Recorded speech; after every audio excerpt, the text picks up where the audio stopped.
What is going on, everyone? I'm Sir James from Gamerfuzion.com, and today I'm here to give you my review on this gorgeous game known as Child of Light. In the game, you're playing as the Duke's daughter known as Aurora, who unfortunately has passed away, but yet she lives and awakes across this mysterious kingdom known as Lumura. On your quest to journey home, you meet up with a bunch of companions which join you on your adventure. Then you end up finding out that this Queen of the Night has stolen the sun, the moon, and the stars, and you find yourself on a quest not only to journey home, but also to save this world from the evil Queen of the Night. As for the graphics, visually this game is impressive from start to finish. You can tell that the artists who worked on this game put their heart and soul into the amount of detail that was put into developing this title. Now in the game, you just wanted to explore everything, every little location, even flying into the sky, just admiring the backgrounds, the visuals, just everything about it was beautiful. As for the gameplay is another strong aspect for this title and is pretty easy to understand. In the game, you're able to pretty much explore everything on the map to find hidden chests, which will contain items that you could use in battle or may contain crystals. Now the crystals you're able to use when using the crafting system in the game, and the crystals represent a specific element. For example, a red crystal will represent fire, while a blue crystal will represent water, and a yellow crystal will represent light. So you do have crystals representing each of the different elements featured in this title. Now, in the crafting system section, you're able to combine the crystals to make much more stronger elements. For example, let's say I combine 3 small blue crystals which do 2% water damage. If I combine all 3 of those, I make a much larger blue crystal which now does 8% more water damage.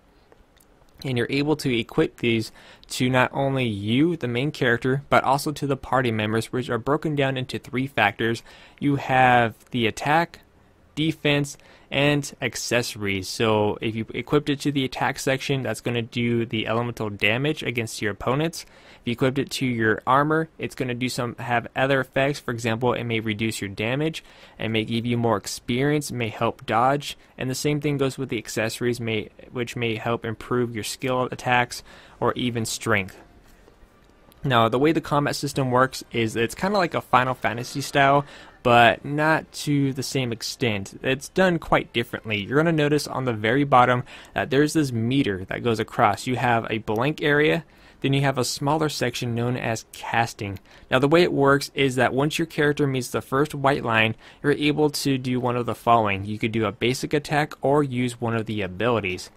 And basically, after you select your choice, if your character manages to reach the end of the casting line, the character will perform that attack or skill. However, if an enemy happens to attack you before you're able to unleash your attack, what's going to happen is that the enemy will interrupt you and bump you down the line, and you have to wait for that to fill all over again.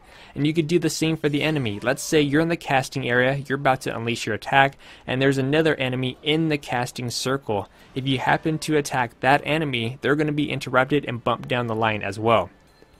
Now in the game, each of the different characters has their own unique skills and abilities. For example, you may have a skill which allows you to build up your speed. For example, you're going to be reaching the casting line much more faster than your opponents. You're also able to use skills to slow down your opponents from being able to get to the casting section. I mean, a lot of times if you play it right and you're paying attention to what's going on, you're also able to pretty much defeat your opponents before they even get the chance to cast their abilities. Which is pretty cool. So it has like the strategy element combined. So once you get the hang of it, it becomes, I'm trying to think of a word for this, basically a much more steady flow. Now what's cool is that you have this also a side character in which you're able to use, this blue little firefly, which will actually aid you and be useful during combat. For example, let's say your character's low on health, but you don't want to use an item at the moment. You could hover the blue firefly over your character, and you could basically use its wishing abilities to heal you. However, you could also use it as an advantage against your opponents by hovering towards the opponent, using its effect, and it's basically going to blind damage the opponent, not actually do any specific damage, but basically it's going to slow down the opponent from reaching the casting line, which was extremely useful at certain aspects of the game. Now after battle you do gain experience, and in this game you actually get experience quite fast.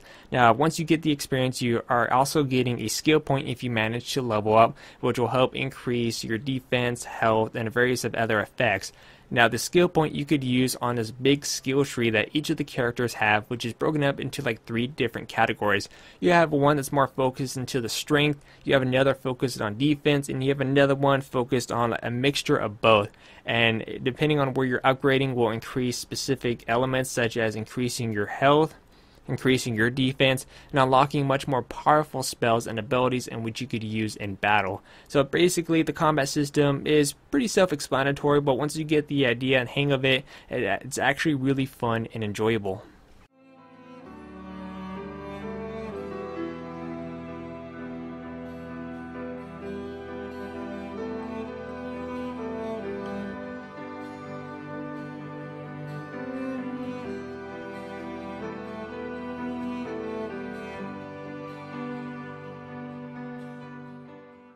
As for the sound, I gotta say the soundtrack in this game is fantastic. It has this beautiful melody that plays from start to finish, and that's really enjoyable to listen to.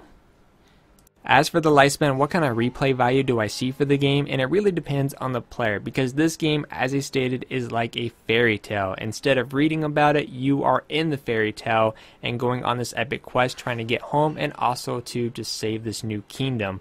So if you're the type of person who's looking for a game that has like this huge epic adventure and multiplayer focus, then this game is not going to be for you. However, if you're the type of person who appreciates the artwork and a solid gameplay, then this game is going to provide at least some replay value for you, especially upping the difficulty level and taking the extra challenge that the game has to offer.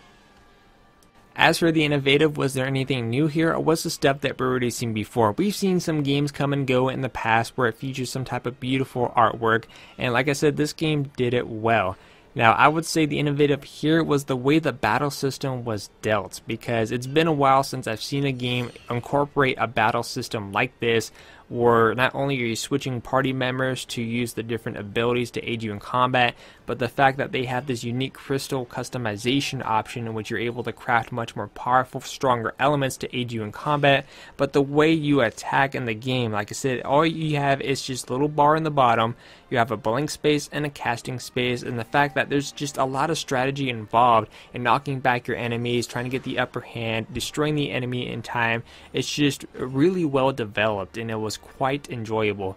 But anyways, in the end, I'm going to give Child of Light a 9 out of 10. If you guys want to check out the full walkthrough, you guys can check the link in the description down below. Anyways, I'm Sir James from Gamerfuzion, and remember, Gamerfuzion empowers your gaming.